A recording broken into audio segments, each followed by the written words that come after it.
The left and the right view America and its history very differently.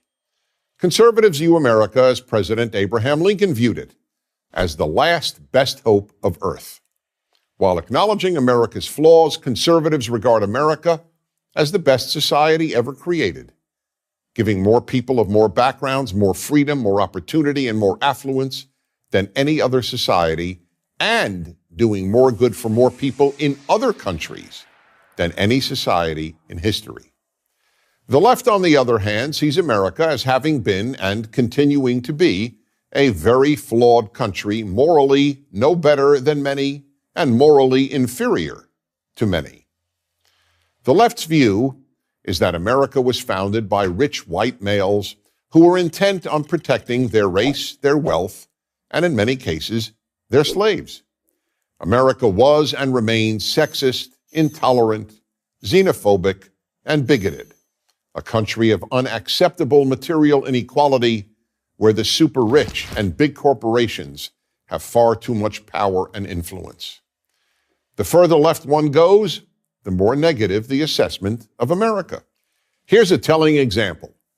On my radio show, I once dialogued with Howard Zinn, arguably the most influential American historian of the second half of the 20th century. Here is one part of our dialogue. Professor Zinn said, if people knew history, they would scoff at the idea that the United States is a force for the betterment of humanity. When I said that America has done more good for humanity than any other country, Professor Zinn responded, America has, quote, probably done more bad than good, unquote. For the left, the moral flaws in American history are enormous, but all the unique good America has done, both in America and abroad, is minimized or ignored. Take the example of slavery. This terrible institution is the most widely cited proof of American evil. The problem with that judgment, however, is that every civilization in world history, even including African societies, practiced slavery, often on a far larger scale than America did. But there are two other questions about slavery that must be asked in order to make a moral judgment about America. The first is, which societies were the first to abolish slavery? Since all societies had slavery, that is a far more important question to ask than who had slaves.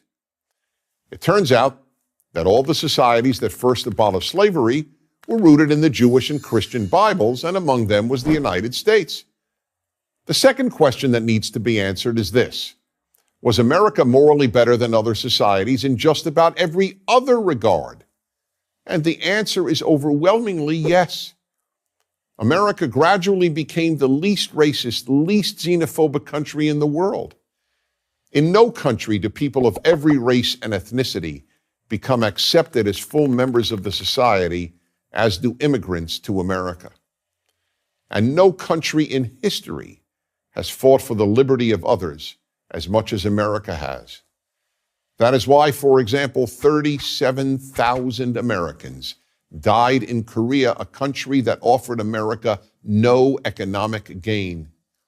The purpose was to protect Koreans from communist tyranny.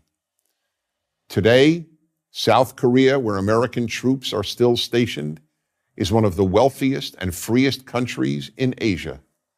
Meanwhile, North Korea, the part of the Korean peninsula that America did not succeed in liberating, is the least free and poorest country on earth.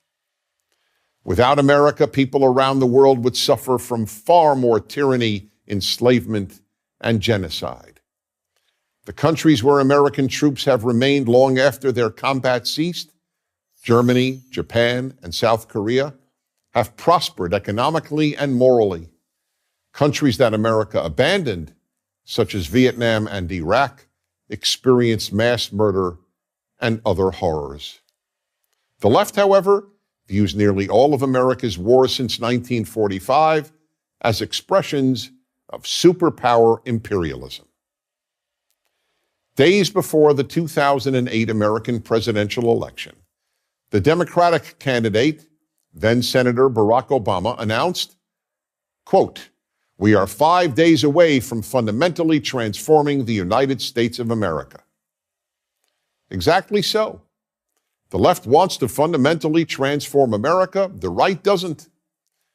Conservatives want to conserve America's unique greatness and improve it where necessary, but not transform it. If America is fundamentally transformed, it will not become better than other nations. It will become like other nations. I'm Dennis Prager.